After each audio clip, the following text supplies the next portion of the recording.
Olá, gente. Vamos lá dar início aqui à segunda aula de pneumática, né?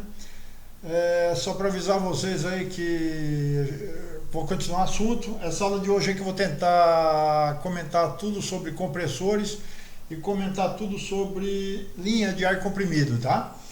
E assim, só para avisar que essa vai ser a última aula que eu vou postar gratuitamente lá no YouTube. Tá? As próximas, o curso continua, mas as próximas eu sou obrigado a cobrar, porque eu preciso comer também, né? Então vamos lá dar sequência ao nossa segunda aula aqui. Aqui, ó, como vocês estão vendo, eu coloquei duas garrafas, né? Que nem vocês deram para acompanhar na aula passada, né? Então, só lembrando, força é igual a pressão vezes a área, ou então pressão é igual a força dividido pela área, né? Então, de um lado, o que você tem? Você está aplicando uma força na rolha, né, de 10 kg, tá? E a área da rolha é de 2 centímetros quadrados. Então, pela fórmula, né, você pega 10 kg a força dividido por 2 aqui, ó, você vai sair com uma pressão de 5 kg força por centímetro quadrado. Só que você está aplicando essa força numa área de 2 centímetros quadrados, né? E aqui embaixo da garrafa, você tem uma área de 20 centímetros quadrados. Então vamos ver o que vai acontecer aqui, ó. Então, segundo a lei do Pascal, a pressão se propaga em todos os pontos do líquido, né? Então é todos os pontos da garrafa, né? Mas a área no fundo do garrafão é de 20 centímetros quadrados. Logo, força é igual a pressão vezes a área, né? Então a força vai ser a pressão, que é de 5 quilos que a gente descobriu, vezes 20 centímetros, então a força no fundo da garrafa vai ser uma força equivalente a 100 kg força, tá? Então olha só, de uma força inicial que se aplicou de 10, ela foi lá para 100, tá? Bom, aqui está o nosso amigo Brahma, né? Aqui o quadro dele, aqui a primeira prensa hidráulica, ele que inventou, né? Reparem aqui, ó, que você tem um cilindro com uma área maior e outro cilindrinho aqui menor, né? Então ele já faz essas diferenças de áreas aí também, tá? Então, e aqui está outro exemplo aqui do exemplo de multiplicação de força por área. De um lado, né, você está aplicando uma força a 100 kg, né? No óleo aqui você vai estar uma pressão interna de 10 bar, 10 vezes 100 kg a força. Então aqui você consegue facilmente levantar um carro aí que pesa 1000 quilos, né? Beleza, vamos lá. Bom, aqui esse material aqui é o livro, né? Continuando com aquele livro que eu não editei, não, é um livro que eu fiz, mas eu não coloquei na praça ainda, tá? Então é o seguinte, aqui curiosidade de pressão. Então aqui, ó, isso aqui é um carro, tá? Em Curitiba, isso aí foi noticiado em jornais na época, né? O que ele tinha aqui, tá? Vamos ler. O dono do carro movido a gás tentou dar uma desperto, quis economizar enchendo o botijão da casa. Ele tinha um botijão na casa dele lá, tá? Então ele parou no posto, né? E o que ele fez? Ele colocou a mangueira de abastecimento do carro no botijão, né? Só que o botijão, ele é feito para aguentar uma pressão próxima de 15 atmosferas, né? Enquanto o cilindro próprio do GNV é projetado para o cilindro do carro, né? Ele varia uma pressão de 180 a 220, quer dizer, só 10 vezes mais, né? Então ele foi lá, engatou a mangueira lá, né? Porque o gás do posto está bem mais barato que o gás que vendia lá, né, do caminhão. Olha só o que aconteceu, né? Por causa de R$ 30 que ele foi economizar, que perdeu o carro. Olha aí, gente, esse carro não pegou fogo. Esse carro, a única coisa que fez foi estourar, ele estourou, tá? Olha só a tragédia, gente. O carro estava inteirinho, na época era um carro até zero, o botijão do gás ali, ó, e ó aqui o botijão aqui, ó, de gás da casa dele. Estourou o carro, gente. Olha que coisa louca. Tá? Aqui é um reservatório de um compressor estourado. Isso aqui é a fábrica onde ele estava, tá? Gente, isso aqui é uma bomba, tá?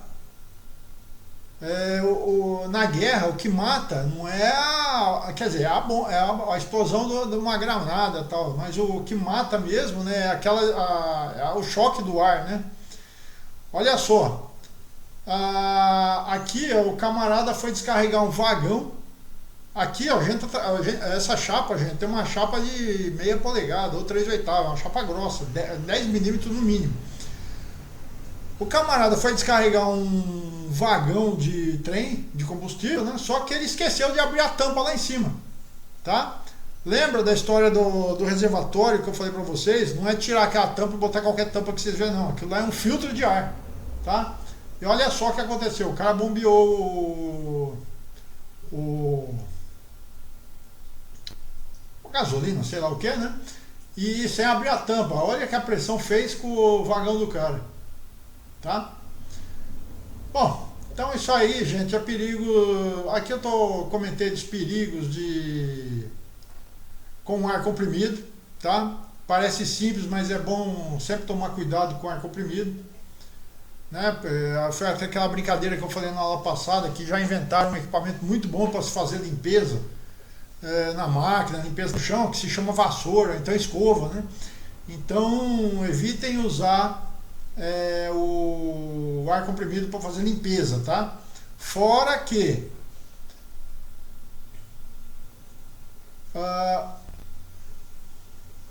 70, olha só, o que mais causa problema com o ar comprimido é a audição, tá? Então sempre quando você for trabalhar com ar comprimido, sempre é legal você colocar um abafador de ruído, tá? Então protetor auricular no ouvido, tá? Então vamos lá. Agora, uma coisa, gente, pra gente é o cuidado do nosso corpo, tá? É o perigo no uso do ar comprimido. Agora, o que vai chamar atenção aí mais assim do empresariado, né? É o custo do ar comprimido. O ar comprimido, gente, ele é gratuito, ainda é gratuito, né? Em qualquer lugar do nosso planeta, né? Então, assim, mas o ar comprimido, quando você pressuriza ele, você precisa de um compressor, você tem lá um motor elétrico, então o motor a explosão, que é pior ainda, né? Então, o que vai acontecer? O custo de energia elétrica, ou então o custo de energia para você comprimir o ar, então aí você tem um custo muito grande do ar comprimido, tá? Então, aqui eu estou explicando tudo isso aqui.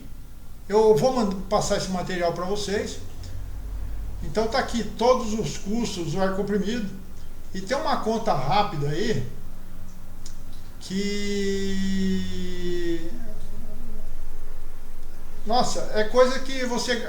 um custo de... No final do ano, se você não tomar conta, você vai perder mais de 10 mil reais por conta de gasto de energia elétrica sem necessidade. É por isso que você tem que resolver todo o problema de vazamento da sua instalação pneumática. É muito importante isso, tá? Ó, aqui ó, o custo do quilowatt, não sei se está atualizado isso aqui, tá?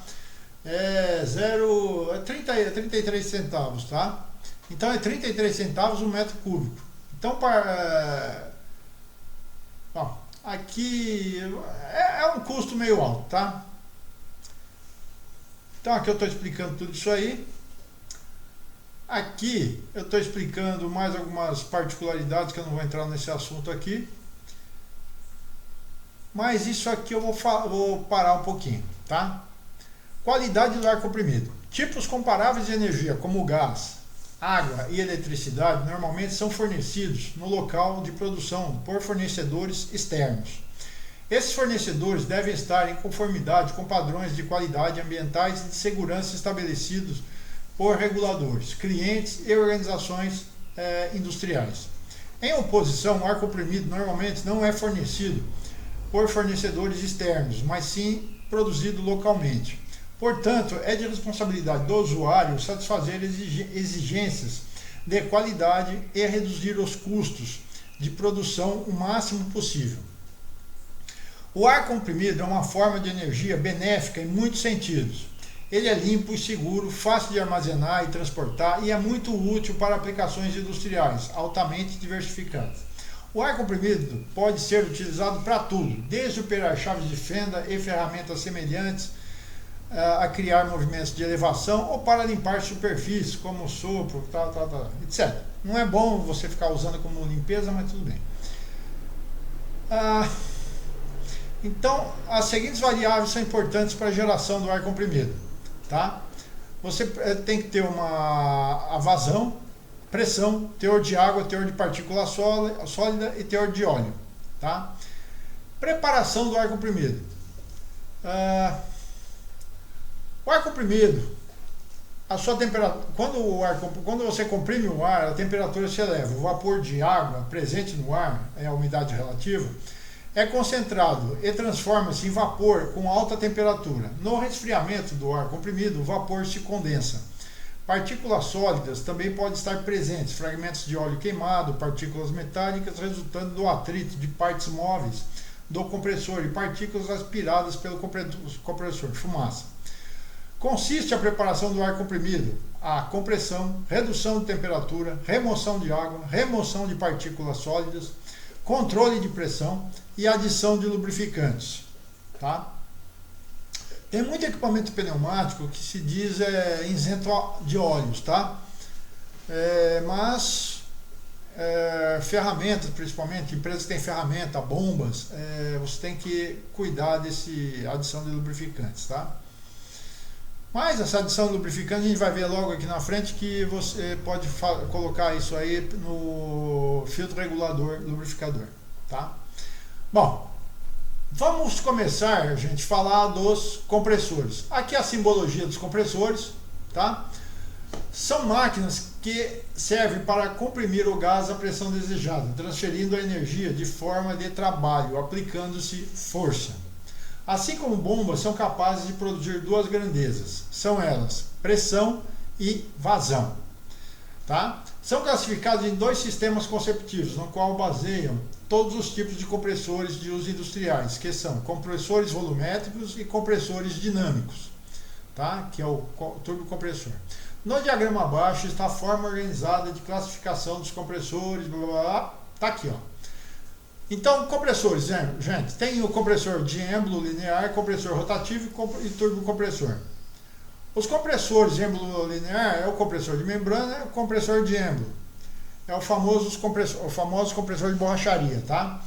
Depois, turbocompressor, tem o turbocompressor radial e o turbocompressor axial. São aqueles compressores que geram mais quantidade de ar e menos pressão, tá? E os compressores rotativos, que é o compressor de palheta, o compressor de parafuso e o compressor tipo Rhodes. Tá? Compressor dinâmicos, também conhecidos como compressores cinéticos ou turbocompressores, basicamente são compressores que geram uma grande quantidade de ar, é uma pressão relativamente baixa. Esse tipo de compressor comprime o gás pela ação dinâmica de palhetas ou impulsores rotativas e os impelidores, que imprimem velocidade e pressão ao gás. Nesses compressores, a elevação de pressão é obtida pela variação da velocidade e fluxo do gás. Os compressores dinâmicos são indicados para movimentos de grandes volumes, a baixa e média razão de compressão, relação entre a pressão de descarga e a pressão de sucção. Esses compressores operam em alta rotação e são geralmente acionados por motores elétricos ou turbinas a gás. O trabalho sobre o gás é efetuado por um rotor provido de palhetas ou impelidores. São indicados para vazões muito grandes, 1.500 metros cúbicos por hora. Gente, isso aqui, você imagina, uma caixa d'água lá da sua casa tem 1.000 metros cúbicos, aqui você tem uma vazão de ar de 1.500 metros cúbicos por hora, quer dizer, uma vazão louca, né? Aqui está o esqueminha dele. Então o ar ele gira esse eixo aqui, onde você tem umas palhetas, né? Essa palheta gira em alta velocidade, ela suga o ar do ambiente, tá?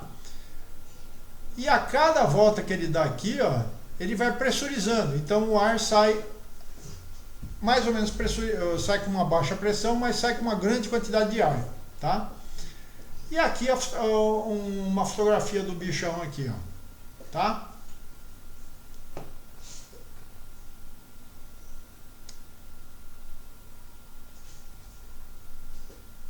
Que é esse aqui? Deixa eu ver. Esse tipo de compressor é caracterizado pelo fluxo radial. Bom, isso aqui é os dois tipos de compressores, tá? Compressores dinâmicos e compressores de fluxo axial. Aquele lá era fluxo radial e esse aqui é o fluxo axial, tá? Não vamos parar muito nisso aqui não, vamos para os compressores volumétricos. Esse sim é importante a gente estudar um pouquinho mais. Gente, eu estou correndo justamente porque essa aula é gravada, eu quero passar o máximo de conteúdo para vocês e eu quero encerrar esse assunto nessa aula aqui, tá? Compressores volumétricos são compressores que fornecem uma pressão maior, porém em uma quantidade ou vazão menor. Também chamados de compressores de deslocamento positivo, em razão de possuírem apenas um sentido de escoamento do fluido. A elevação de pressão é conseguida através da redução de volume ocupado pelo gás e pode ser alcançada com uma utilização de duas concepções diferentes de operação, em um ciclo de funcionamento ou por um escoamento contínuo. Pela concepção do ciclo de funcionamento, há diversas fases para atingir a elevação de pressão e manter o escoamento. Trata-se, pois, de um processo intermitente, a qual a compressão propriamente dita é executada em um sistema fechado, isso é, sem qualquer contato com a sucção e a descarga. Neste caso, destacam-se os compressores alternativos, tá? Na concepção de escoamento contínuo, os rotores empurram o gás, provendo o seu deslocamento por dentro do compressor, onde é imposta uma redução do seu volume, progressivamente na sucção para a descarga. Em consequência, ocorre a elevação da pressão. Nessa categoria destacam os compressores rotativos de palhetas, de parafusos e o de lóbulos. Então aqui o compressor de lóbulos, tá?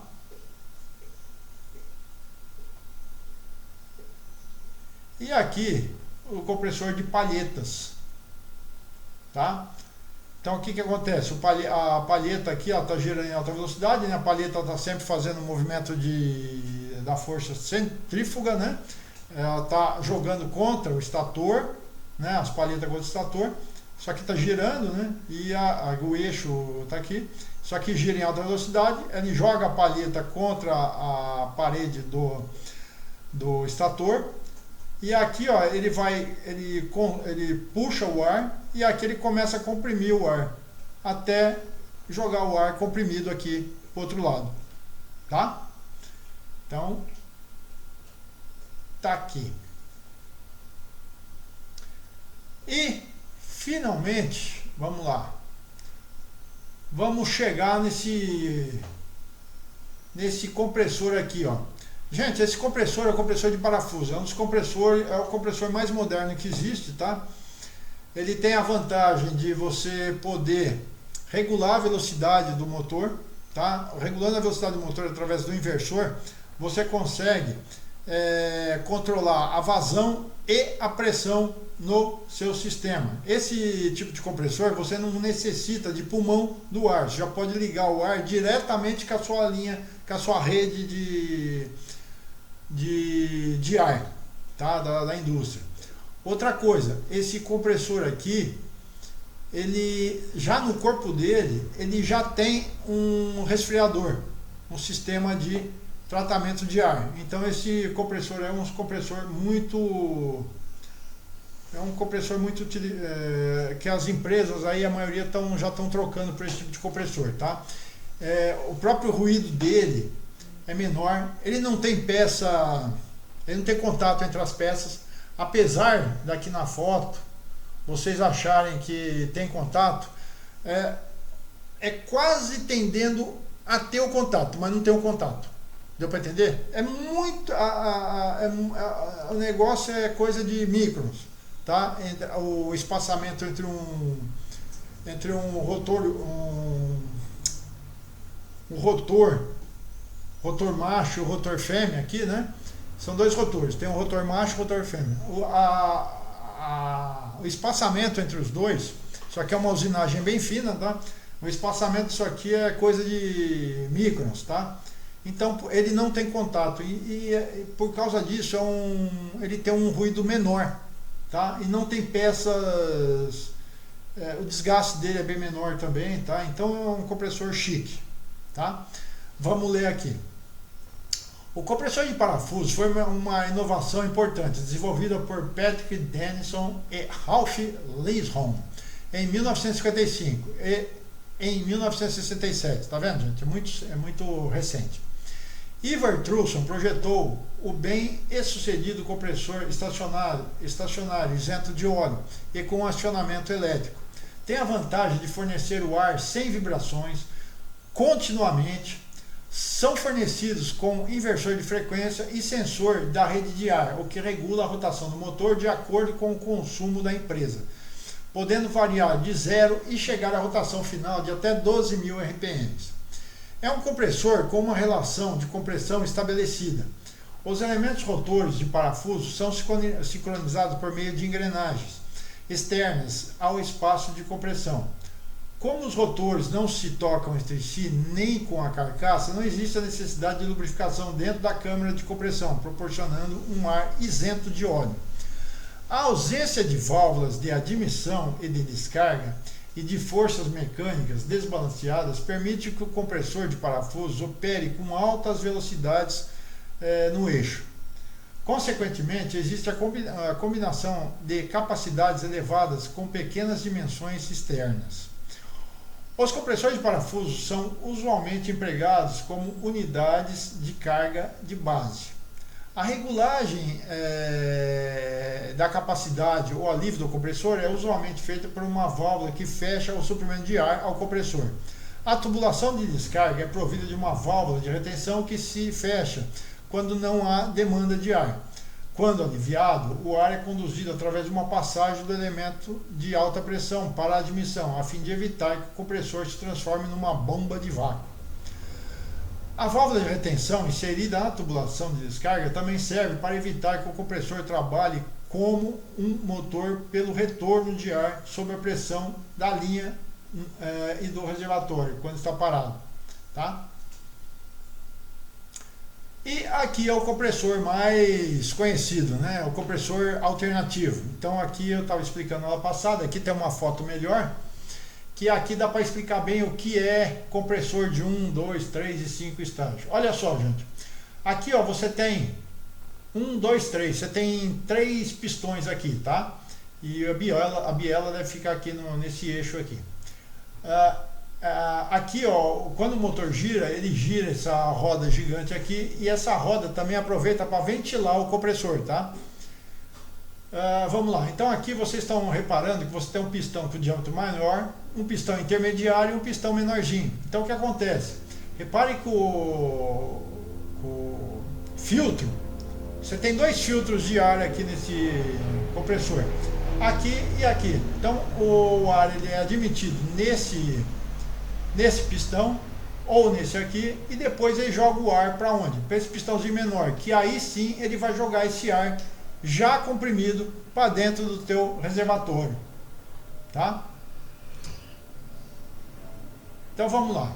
É o tipo de compressor mais antigo e comum. E é um compressor de deslocamento positivo. Os compressores alternativos utilizam um sistema de biela-manivela para converter o movimento rotativo de um eixo no movimento translacional de um pistão ou êmbolo, como mostra a figura acima. Dessa forma, cada rotação do acionador, o pistão efetua um percurso de ida e volta na direção do cabeçote, estabelecendo um ciclo de operação. O funcionamento do compressor alternativo está intimamente associado ao comportamento das válvulas. Elas possuem um elemento móvel denominado obturador, que funciona como um diafragma, comparando as pressões interna e externa do cilindro. Elas possuem um elemento móvel denominado obturador, que funciona como aqui eu coloquei, eu repeti. O obturador da válvula de sucção se abre para dentro do cilindro quando a pressão da tubulação de sucção supera a pressão interna do cilindro e se mantém fechado no caso contrário.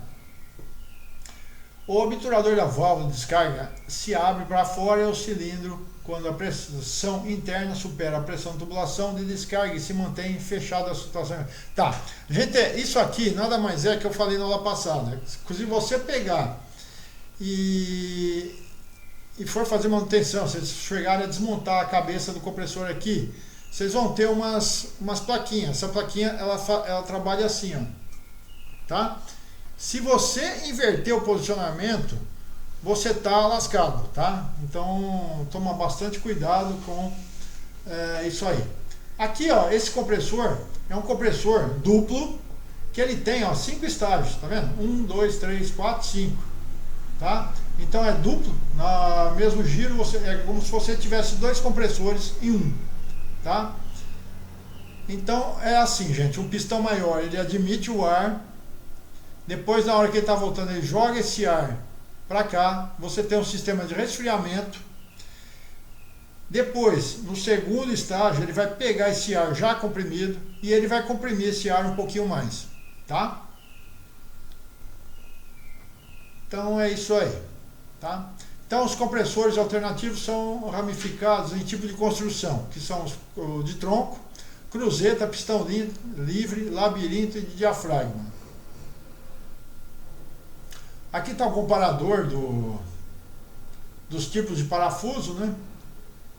Então você tem o parafuso, o pistão aí que ele chega com uma pressão muito alta, tá?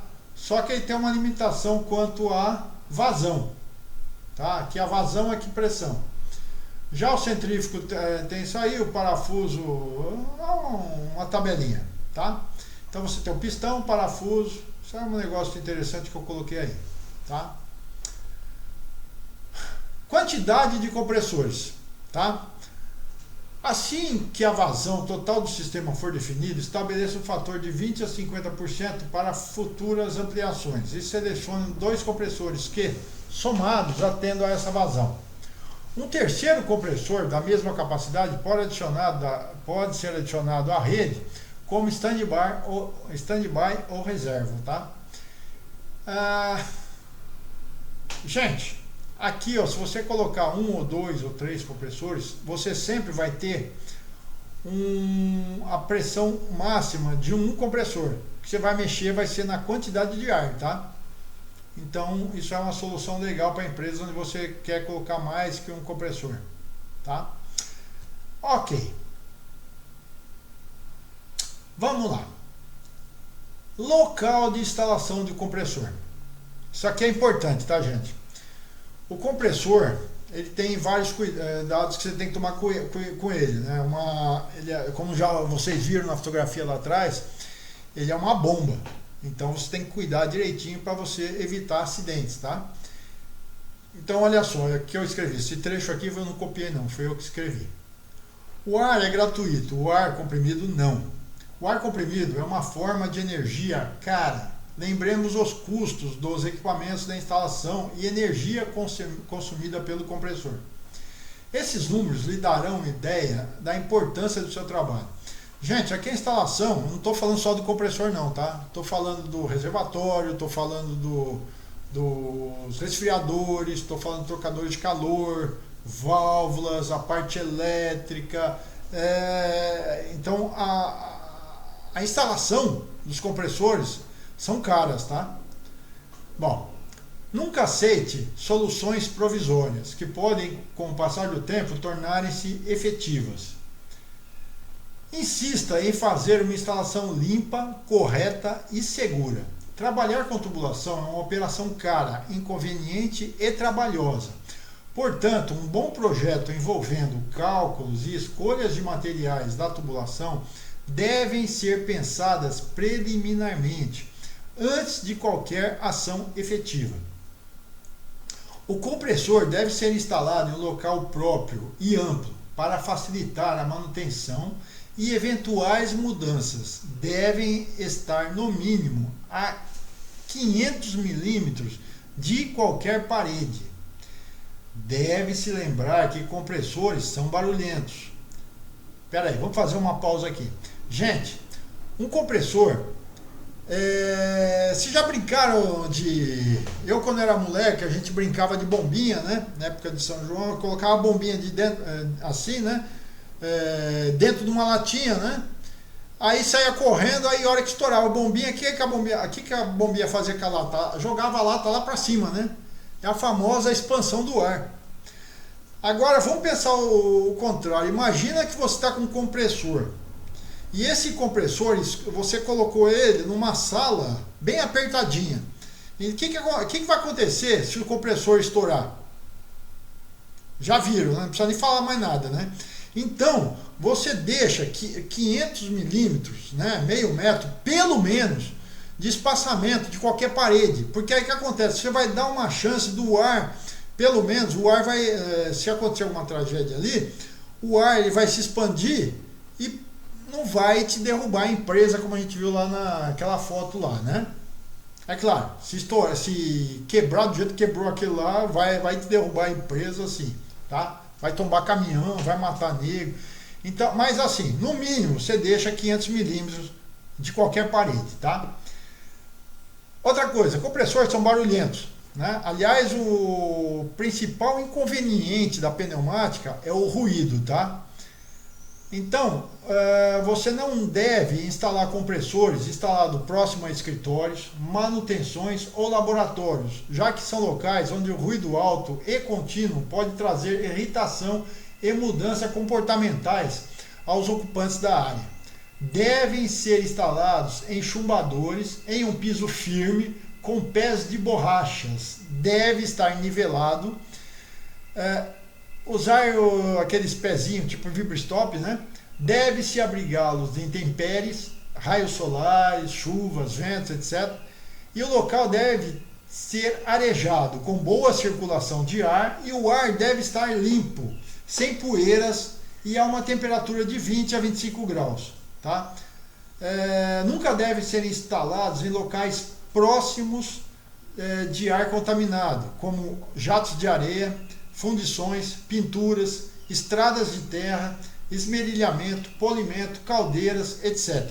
Tá? É o lugar onde o ar está muito contaminado e você não vai pegar esse ar já contaminado e vai, né, comprimir isso aí, que vai gerar muita sujeira, vai te gerar, às vezes o filtro do compressor, ele não vai funcionar tão bacana, tá? O ingresso na sala deve ser permitido apenas por pessoal autorizado, portando EPIs mínimos exigidos por lei como protetor auricular, tá, gente? O resfriamento de compressores, tá? Arrefecimento de compressores resfriados a ar deve ser realizado por dutos de entrada e saída, procurando-se obter a menor temperatura ambiente possível. Então tá aqui uma figurinha, tá? Onde o ar ele é coletado pela lateral e você joga esse ar por cima. Aliás, não precisa nem jogar, né? O ar quente ele já sobe automaticamente, né? O compressor deve estar mais próximo possível do local de consumo, para se evitar perdas de carga ou perda de pressão, assim como economiza os tubos e reduzem-se problemas de vazamento. Na associação de um ou mais compressores, deve instalar uma válvula de retenção e uma válvula tipo globo, para evitar o fechamento abrupto, o que pode ocorrer o golpe de ariete. Quem não souber o que é golpe de ariete, dá uma pesquisada no YouTube, gente, que golpe de ariete a palavra ariete é de, como fala? De bode, né? De carneiro. Então é um golpe de carneiro, é a cabeçada de um carneiro, tá? Inclusive no YouTube tem um motoqueiro que foi dar uma cabeçada num carneiro com capacete, coitado, desmaiou na hora. Na saída para a rede de ar, para facilitar futuras manutenções e forçando o ar sempre seguir na direção desejada. Gente, válvula de Só explicando aqui, tá? Tomara que dê para vocês verem aqui, tá? É assim, ó. Você tem um compressor aqui e aqui está vindo sua linha. Se você tem mais que um compressor,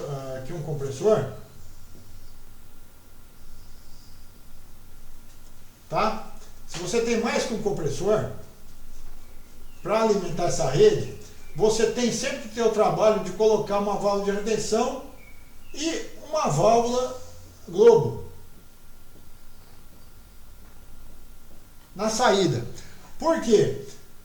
Se tiver um compressor gerando mais pressão que um outro, o que vai acontecer? Se a linha já estiver carregada, ele vai pegar e jogar o ar contrário. Então, o compressor, se não tiver essa válvula, o que vai acontecer com esse compressor? Ele vai, bum, estourar.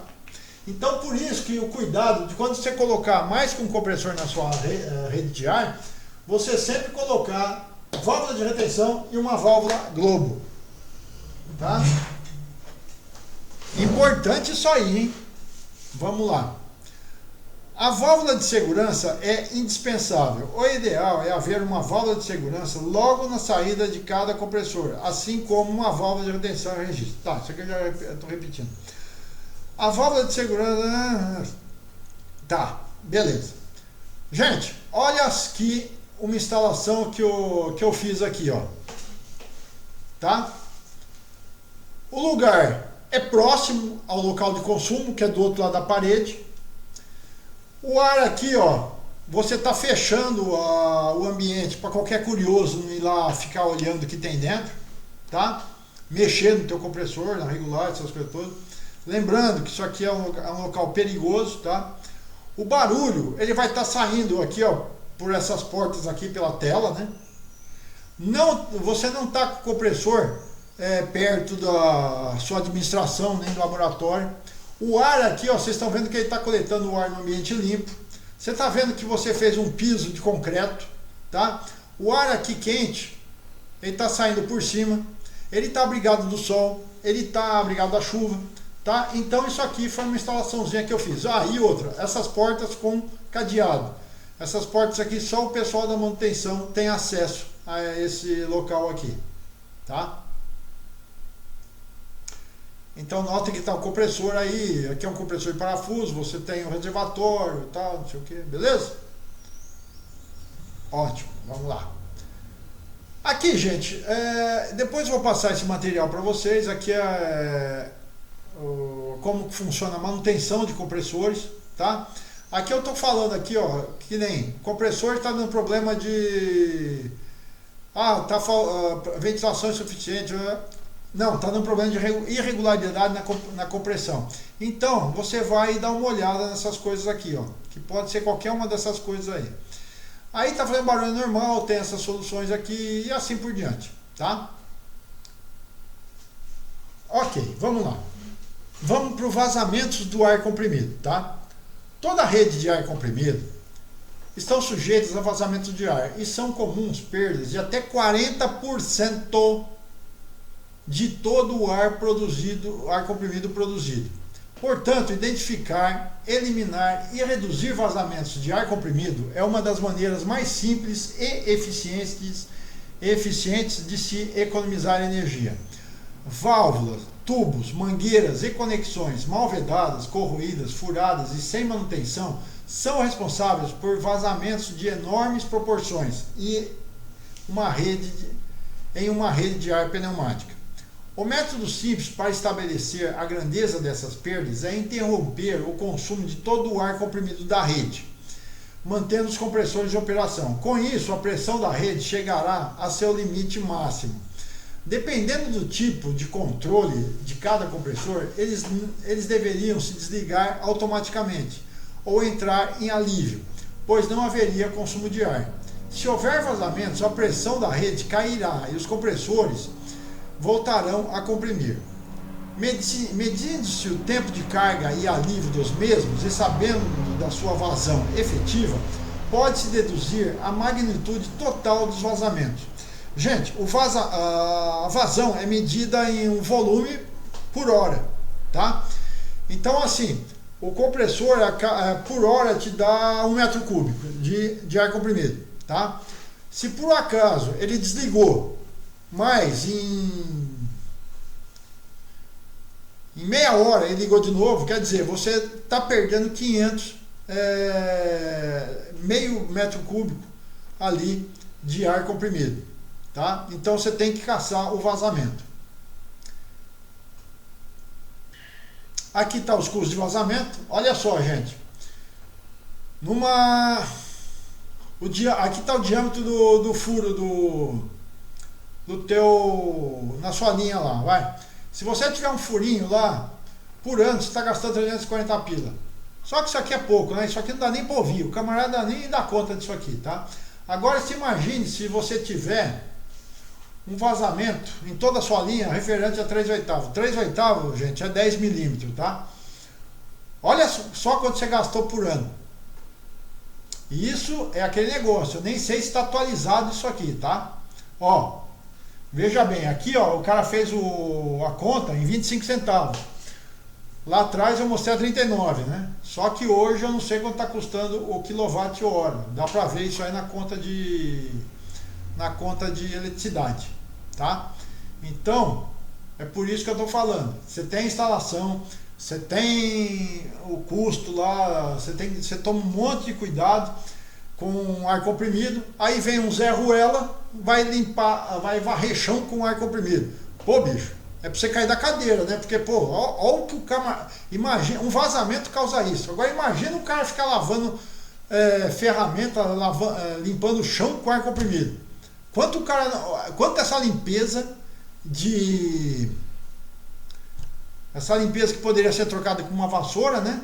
Não te gastou em grana de energia, tá? Então isso aqui é só para vocês ficarem atentos a isso aí. Inclusive, se tiver algum técnico de segurança ouvindo esse vídeo, tá? Assim, técnico de segurança viu o camarada limpar a máquina ou varrer chão com isso aí, na primeira é advertência, na segunda suspensão, e na terceira, meu amigo, vai conversar com o cara de DP lá, tá? É bem por aí mesmo, tá? Isso aí é regra de saúde, viu, gente?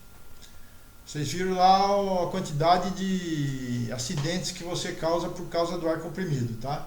Aliás, cegueira, eu acho que eu falei na aula passada que a maior causa de cegueira é justamente por causa do ar comprimido, que a sujeira que entra no seu olho aí, né?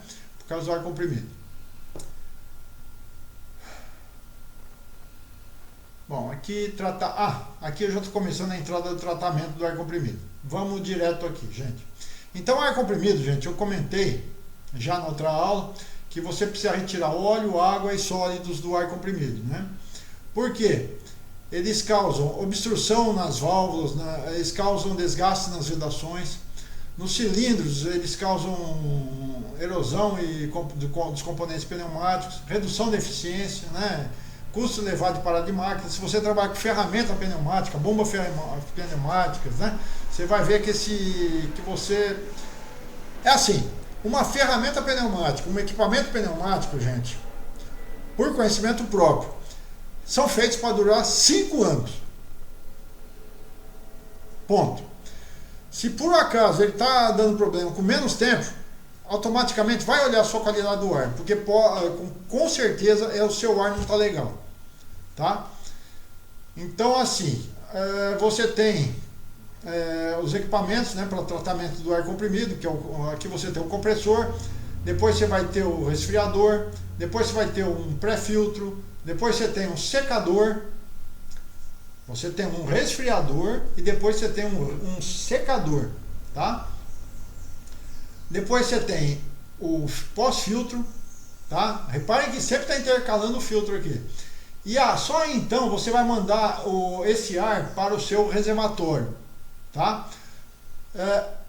Só relembrando, o reservatório é para você lembra que foi falado lá atrás que o compressor de parafuso, que é esse caso aqui, ele te dá o ar pulsante. o reservatório, a hora que você joga esse ar pulsante para o reservatório, ele vai manter esse ar sem pulsação, tá? Então, olha só o monte de equipamento que tu faz para você ter um ar chique, tá? Então isso aqui é muito custoso, tá? Aqui, de novo, eu já passei isso aqui na aula passada, né? Eu vou passar direto isso aqui, tá? Qualquer coisa você já sabe, é só entrar em contato comigo que a gente volta. E dependendo do número de gente que entrar em contato comigo, a gente volta nessa aula de novo, tá? Aqui, ó, na aula passada estava faltando esse cara aqui, ó, secagem por absorção, tá? Então é mais ou menos isso aqui, gente, ó, o ar úmido entra, ele vai atravessar um material de secante, né? Que é o material que vai chupar a umidade e vai sair o ar seco por cima. Só que essas pastilhas aqui, elas têm que ser trocadas, né? E você tem que dar a destinação. Você não vai jogar isso aqui no lixo, né? Você tem que dar uma destinação correta para essas pastilhas, tá? Aqui você vai ter o condensado saindo por um lado, você vai drenar isso aqui, tá? Então a simbologia é esse cara aqui. A refrigeração já expliquei. E a adsorção nada mais é que um resfriador que vai misturar o sistema de absorção com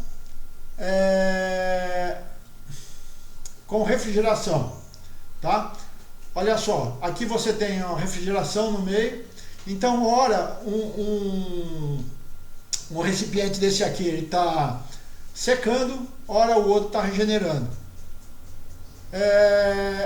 Encheu de umidade aqui, o sistema eletrônico vai conseguir ler isso aqui e vai movimentar essas válvulas e vai passar para o outro lado, tá? É o mais usado atualmente, tá? Porque você não vai ter que descartar o material aqui de absorção de umidade, né? Por muito tempo. O material aí é preenchido de sílica gel, alumina, tá? Então é um material que você não pode jogar em qualquer canto. São materiais caros, tá? Olha o material de secante aqui. Bom, isso aqui eu já falei na outra aula, né? Vamos para frente. Aqui, ó, reservatório de ar comprimido. Então a função do reservatório: armazenar o ar comprimido, resfriar o ar, auxiliando na eliminação do condensado, compensar flutuações de pressão em todo o sistema de distribuição, estabilizar o fluxo de ar e controlar as marchas dos compressores, etc. Tá? Então é por isso que o compressor ali de parafuso, né, não se utiliza tanto, porque ele já é precavido disso aqui, tá? Se bem que pode deixar um reservatório com o compressor de parafuso também, tá? Aqui o esqueminha de toda a rede de ar comprimido.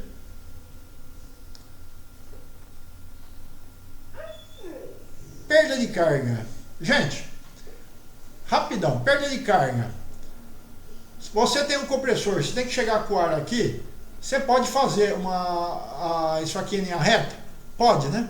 Então, em linha reta, você vai tirar o máximo possível de perda de carga. Porque em cada curva, em cada obstrução de rede, não sei o que, comprimento também, você vai causar uma perda de pressão, tá? A perda de pressão nada mais é que uma perda de energia, tá? E aqui embaixo, deixa eu ver se eu coloquei umas figuras aqui. Não coloquei. Bom, é o seguinte: toda válvula, toda tubulação, se você tem uma luva na tubulação, toda tubulação, toda válvula tem uma perda de carga, tá? Umas maiores, outras menores. Se você tem uma tubulação onde você tem um arco, uma curva com um arco longo, essa tubulação vai ter muito menos perda de carga do que uma conexão que é 90 graus, onde você tem a direção da mudança do ar, né? Você tem uma mudança de direção brusca, né? Então isso aí vai causar o quê? Vai causar uma perda de... Oh, meu Deus! Você vai ter uma perda de carga maior e, consequentemente, queda de pressão. Pronto, falei. Então é importante você fazer um estudo preliminar do layout, tá? Gente, outra coisa, você nunca, pelo amor de Deus, hein? Nunca vai colocar tubulação de ar ou de qualquer gás que seja dentro de paredes, tá? Você não vai fazer, a parede vai ficar bonitinha. Não, sempre tubulação visível, tá? Que mais? Tubulação você vai fazer alta, né? E você vai fazer essa tubulação, vai pintar na cor, no caso, cor do ar comprimido é cor azul, se for outro gás é cor amarela, sempre vai pintar na cor, porque se um dia der algum problema, entrar um bombeiro, o bombeiro vai, pela cor, ele vai saber definir o que ele pode e o que ele não pode mexer, tá? Outra coisa, tubulação de ar, você nunca faz ela embutida em paredes, tá?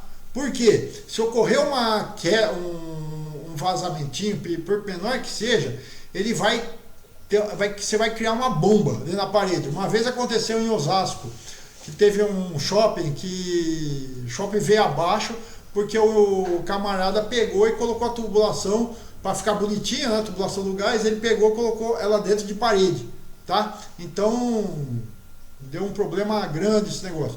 Então, gente, tubulação de gás, pode ser gás, o gás que for, sempre visível, tá?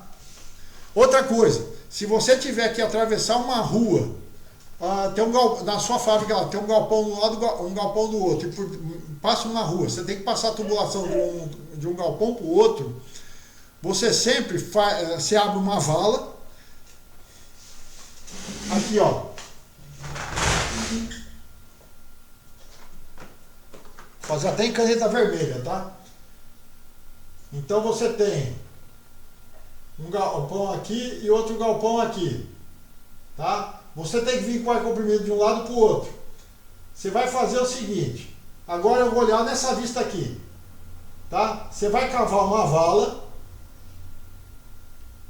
e vai colocar a sua tubulação, deixa eu fazer maior aqui, ó, tá? Você vai abrir uma vala e aqui, ó, você vai colocar uma grelha, tá certo? Pronto. Importantíssimo isso aí, gente. Vamos lá. Bom, aqui está explicando layouts, tá?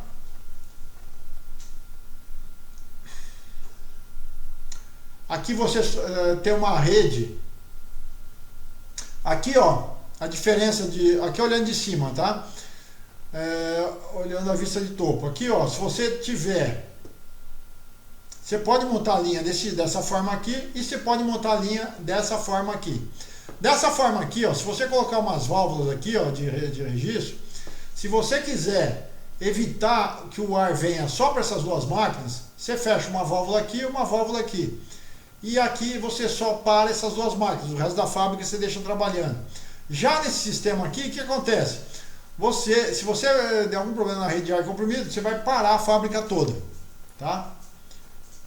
Então, lembrando, cada válvula você vai ter uma perda de carga, hein? Isso aí você precisa calcular muito bem antes.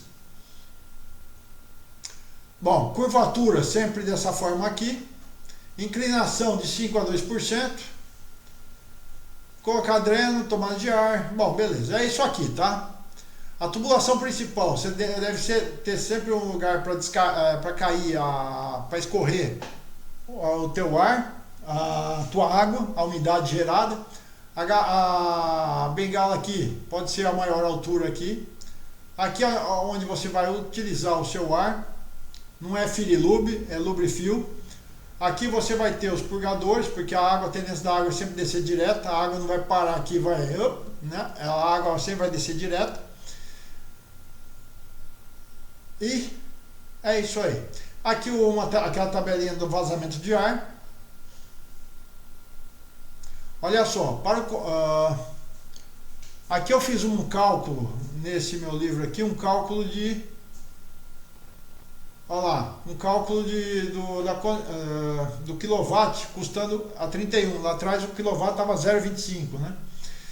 Então aqui, ó, do final do ano, você vai gastar 10 mil reais a mais, tá? Por conta de vazamentos. Ok. Aqui, ó, eu fiz mais uns exemplos, ó. Aqui, ó, tá falando a perda de carga. Isso aqui, gente, é a perda de carga, que nem, se você tem uma tubulação de meia, que o senhor vai usar um cotovelo, você tem uma perda de carga de 1,1. Se você colocar uma curva de raio longo, a mesma tubulação, o mesmo diâmetro, você vai ter uma perda de carga somente quase a metade, né?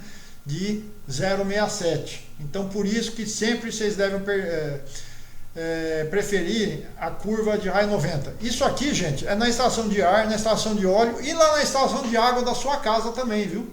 Se você tem um chuveiro na sua casa lá que você abre e fica gotejando água, procura, se um dia você puder trocar para curvas de raio longo, você vai ver que vai funcionar bem melhor, tá? Bom, aqui eu fiz um exemplo. A fórmula é essa aqui, tá? Só que você tem vários ábacos aí que você não precisa utilizar essa fórmula louca aí não, tá? Mas aí eu expliquei tudo bonitinho, beleza? Vamos para frente. Aqui, ó, o exemplo do correto da linha de ar comprimido. Eu fiz outro exemplo e aqui está o ábaco aqui, ó, tá? Bom, comentemos agora a falar do filtro regulador lubrificador. Então, filtro regulador lubrificador é composto de filtro, regulador e lubrificador e um manômetro. Então, vamos falar do filtro aqui, ó. Bom, o filtro, gente, tá aqui. Ele tem um dreno lá embaixo. O filtro é esse primeiro carinha aqui, tá? O ar vem daqui para lá. Aqui você vai ter o filtro. Então, o filtro, o que ele vai fazer? Ele vai tirar impurezas e vai reduzir, se vier alguma umidade. Olha só o trabalho que a gente fez para tirar a umidade no compressor, resfriador, etc, etc. Fizemos a tubulação em caída, botamos bengala, né? Mesmo assim, gente, vai ocorrer de vir umidade para a sua rede de ar. Então, no filtro, ele vai te reduzir mais ainda essa umidade. E mesmo assim, de manhã, quando você chega de manhã com todos os equipamentos, aí é perigoso dar uma gotejada aqui junto com o ar, tá? De manhã que eu falo é porque de manhã ficou a noite sem funcionar a fábrica, né? Aqui está a forma correta, ó, de ligação. Então você tem a parede, o compressor, a parede, quer dizer, o compressor estava gerando ruído lá fora. Aqui você tem o teu pulmão e a rede de ar. Você tem aqui, ó, 4 pontos de dreno. Você tem a linha principal, tá? E é isso aí, tá? Prontinho. Deixa eu ver aqui, tem que falar. Aqui o funcionamento do filtro. Funcionamento do seu regulador. Aqui você tem diafragmas e molas, né? E isso tem um pino. Então, olha só, se você... por isso que Firilube, nunca é... Oh, meu Deus. Nunca é Lubrifil, e sim Firilube. Por quê? Imagina aqui, ó, se você entra com óleo e água aqui, né? Você vai detonar tudo isso aqui, ó. Então, primeiro você tem que vir com o filtro, depois o regulador, que o regulador ele vai te manter a pressão estável na sua linha de ar comprimido, tá? E depois aqui, ó, e depois por último, o lubrificador. Tá? Bom, gente, vamos falar do lubrificador aqui, porque eu quero antes, está chegando 1 hora agora de vídeo, né? Mas eu quero falar para vocês do Venturi. O que é Venturi? Deixa eu apagar aqui.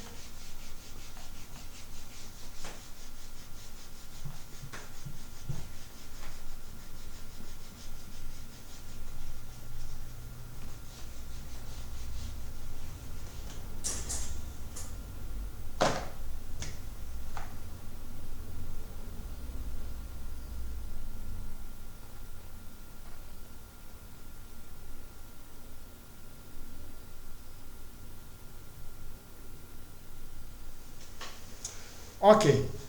Gente, imagina que você tem um fluxo de ar. Esse fluxo poderia ser fluxo de óleo, não interessa. Mas aqui, exemplo, fluxo de ar.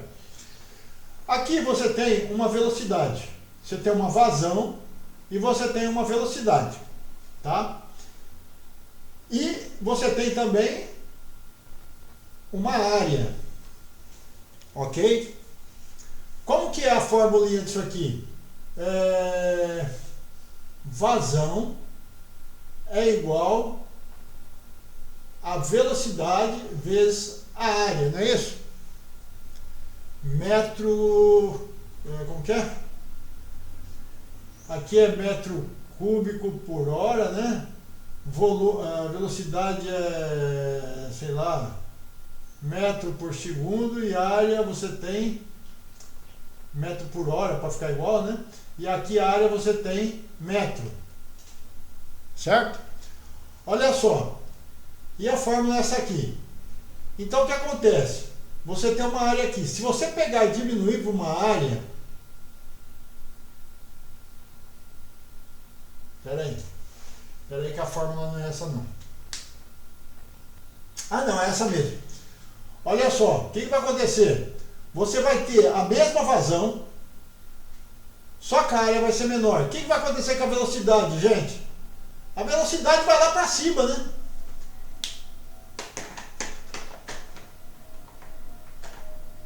Aqui, ó. A velocidade vai lá para cima. E conforme... O que acontece com a pressão? Tá? Quando você aumenta a velocidade, a pressão, ela cai. Então, o que acontece? Se você colocar cadê a caneta? Aqui.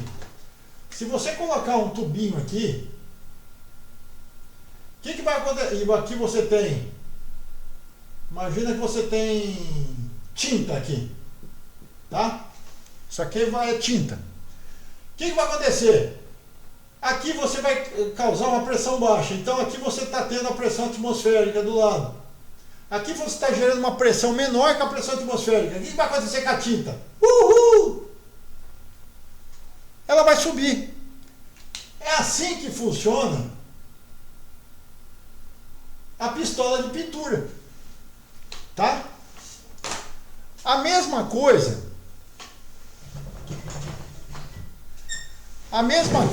Olha aqui, voltando aqui para a telona, a mesma coisa vai acontecer aqui, ó. O ar está passando uma alta velocidade, reparem que aqui você está diminuindo o espaço, o diâmetro, né? Então o que vai acontecer? Você vai forçar o óleo, no caso, isso aqui é lubrificador, né? Então você vai forçar o óleo a fazer o quê? A gotejar, tá vendo? Ele vai atravessar aqui, ele vai gotejar, tá? E vai se misturar com o ar comprimido. E esse ar comprimido ele vai ficar lubrificado, tá? Eu não sei se eu escrevi aqui.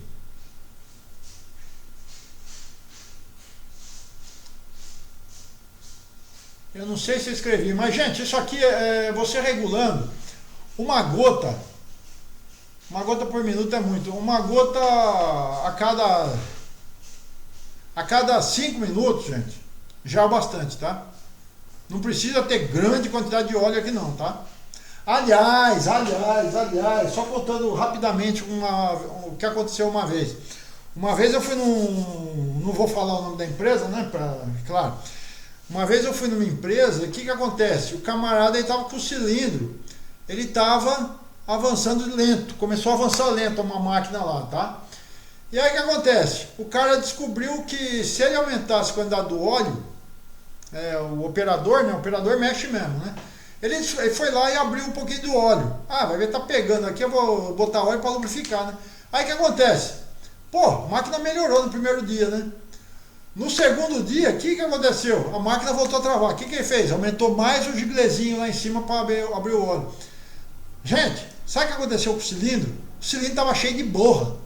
Borra é sujeira misturado com óleo. Então o pistão, ele não tinha nem espaço mais para movimentar. A válvula foi para o espaço. Então tudo começou por causa da sujeira. Esse problema, antes entrou água no sistema e a água entrou no sistema, levou impureza para dentro do cilindro. Então o cilindro começou a avançar mais lento.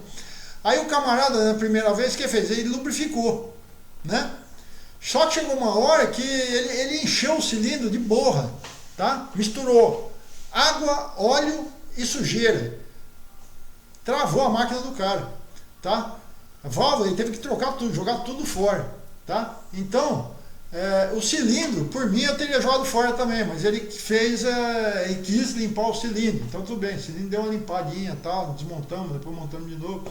Se bem que eu acho que o serviço de cilindro é demorado, tá? Moral da história, tudo por causa de tratamento de ar, tá? Aqui tá os lubrificantes da sua rede de ar. Falando a qualidade do ar aqui um pouco. E o que é isso aqui? Que cálculo é esse? Deixa eu ver. Ah, isso aqui é o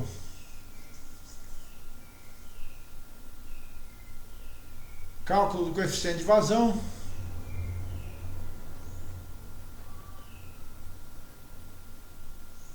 Tá aí, beleza. Gente, eu acho que eu cheguei no final aqui, deixa eu ver. Pronto. Na próxima aula a gente vai começar a falar de válvulas, tá? Então aí eu vou começar a explicar válvula de bloqueio, válvula de controle de pressão, válvula de controle de fluxo e válvulas direcionais, tá? Na próxima aula. Para depois a gente falar em começar a montar uns esqueminha pneumáticos, né? E darmos continuidade ao nosso curso. Beleza? Pessoal, um abraço, obrigado.